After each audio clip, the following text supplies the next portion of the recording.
بسم الله الرحمن الرحيم. ازيكم يا حبايبي؟ عاملين ايه؟ ان شاء الله تكونوا بخير. كل عام وانتم بخير بمناسبة عيد الاضحى المبارك.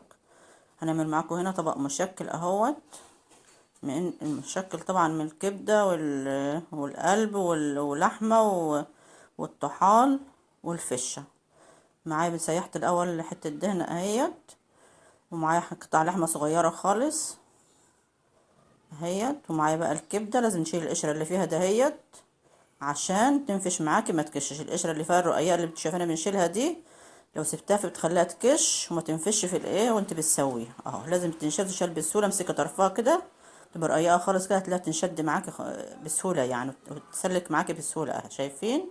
اهي هتخلي الكبده معاكي وانت بتسويها تنفش وتكبر يعني، ومش متكشش في بعضيها. اهي هقطعها بقى شرايح مكعبات زي ما انت عايزه تقطعيها تقطعيها. وده اسمه طبق مشكل، اللي هو من احشاء ذبيحة العيد يعني، كبدة وفشة ولحمة وطحال اهو. وانا والقلب، وقطعت القلب مع اللحمة، حطيته مع اللحمة الاول بس تقطيع ما طلعش معايا. الكبدة بنقطعها زي ما انت عايزه تقطعها تقطعيها. عندي بقى مية مغلية اهيت فيها ملح، ونحط فيها الطحال عشان الطحال دوت رخر بتقشر. تحط عليها ملح كده، تغلي عن 5 دقايق 10 دقايق، وتطلعيها. برضو فيها قشرة رقيقة برضو بتنشال اهي عشان ينفش معاكي برضو ما يكشش، وعشان تتحكمي فيه وهي والكبدة وانت بتقطعيها. اه بتقشريها كده بعد ما يبرد شوية يعني. بتقشريها دلوقتي سخن مش قادرة ان نمسكه يعني عشان كنت مستعجلة. اهو زي ما شفتوا في الاول سيحنا حتة دهنة عشان نسوي فيها الطبق المشكل دوت، وبعدين حطيت اللحمة الاول هي والقلب عشان بتاخد وقت اكبر يعني من الدهنة من الكبدة والفشة والحاجات التانية. اهو والطحال يعني تقطعيه بقى كده زي ما انت عايزاه برضو. بعد ما تشيل القشرة بتقطعيه. هو كده ما استواش هو، بس انت عشان تشيل القشرة بتحطيه في مية مغلية زي ما شفتوا كده، تغلي بيه 5 دقايق ولا 10 دقايق. معايا بقى الفشة هنغليها برضو في مية مغلية مكان الطحال، مية بملح عشان تكششيها برضو وتطلع التراب اللي في المسام بتاعتها اللي جوه. اهو تقطعي بقى قطع زي ما انت عايزة، كبيرة صغيرة زي ما انت عايزة.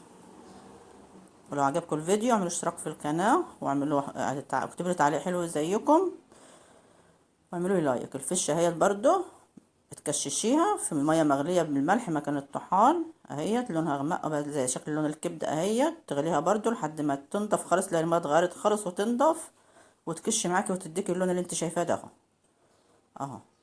بتطلعيها بقى وتغسليها في المية، مية باردة اهيت. تغسليها بمية باردة كويس. تبدأي بقى تسقطي بقى تسقطيهم بقى ايه على اللحمة والقلب اللي احنا حطيناهم في الاول اهي. دي اللحمة والقلب اهوت تشوحوا خالص اهوت. حطيت عليهم الفشة اهيت والطحان اهوت اللي احنا قشرناه معاكم برضو. وبعدين الكبدة بتحطها في الاخر عشان متتهريش اهي. مقشرينها طبعا معاكم الكبدة برضو، وتشوحوهم برضو كده. تحطي بقى ايه البهارات بتاعتهم معاهم. هتشوفوا دلوقتي بقى هنحط ايه عليه. معانا راس توم كبيرة او راسين توم كبار على حسب كمية الطبق اللي انت عاملاه او الحوايج اللي انت عاملاها. وتشوحي شوية برضو. ومعانا قرنين 3 فلفل اخضر او احمر او الوان، اي فلفل يعني بدي طعم وريحة حلوة. معانا بقى بهارات فلفل اسمر، كزبرة ناشفة، بهارات لحمة بس. اللحمة عموما ما تحطش عليها بهارات كتير عشان ما تضيعش طعمها. والشوحة بقى كده شوية، وتشكشكها كده بالمية كده، تخلي المية دوبك مقربة تغطيها كده شوية اهو. وتغطي عليها بقى وتسيبها تستوي بقى اهي. انت بقى عايزه تسيبها شويه صوص شويه ميه يعني، سيبي. عايزه تنشفيها زي ما ننشفها كده نشفيها هنبدا بقى نغرف الاكل بتاعنا اهوت، الغدا بتاعنا اهوت. طعمها ولونها جميل اهو. تاكلها بعيش بقى، بمكرونه، اللي انتوا عايزين تاكلوه بكل برز زي ما انتوا عايزين اهو. احنا هناكلوها بعيش. طبعا معاه بقى طبق مخلل، طبق طماطم مقطعه كده